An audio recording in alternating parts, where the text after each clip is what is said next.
মাসব্যাপী এক জন সচেতনতা সপ্তাহ চলছে। সেই সপ্তাহে বিভিন্ন প্রতিদিন একটা একটা করে কর্মসূচি পালন করা হচ্ছে প্রতিটা টাকিঘাটে, প্রতিটা থানায়। আজ 5 তারিখ 5ই সেপ্টেম্বর রাজগঞ্জ টাকিঘাটের পরিচালনায় এখানে বাচ্চাদের বসে আঁকো প্রতিযোগিতার আয়োজন করা হয়েছে। এতে অনেক বাচ্চাই এসে পার্টিসিপেট করেছে। তারা নিজের নিজের উদ্ভাবনী শক্তির মাধ্যমে স্ব দক্ষতা প্রমাণ করেছে।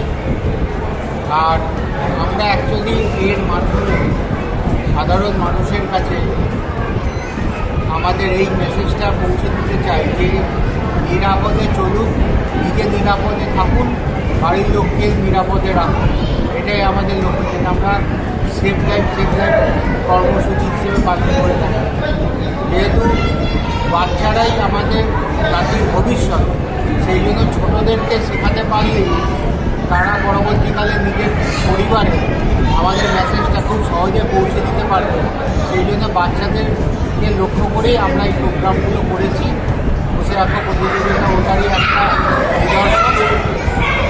আমাদের প্রোগ্রাম খুব ভালো হয়েছে, প্রত্যেকেই খুব আনন্দিত। বাচ্চাদের মধ্যেও দেখেছি উদ্দীপনা, আপনারা নিজেরাও দেখতে পাচ্ছেন। আশা করব ভবিষ্যতে আরও অনেক প্রোগ্রাম করে আমরা আরও ভালোভাবে আমাদের কর্মসূচিটাকে এগিয়ে নিয়ে আপনার নাম বলছি। আমার নাম রানা অম্বিকা দত্ত, ট্রাফিক ইন্সপেক্টর।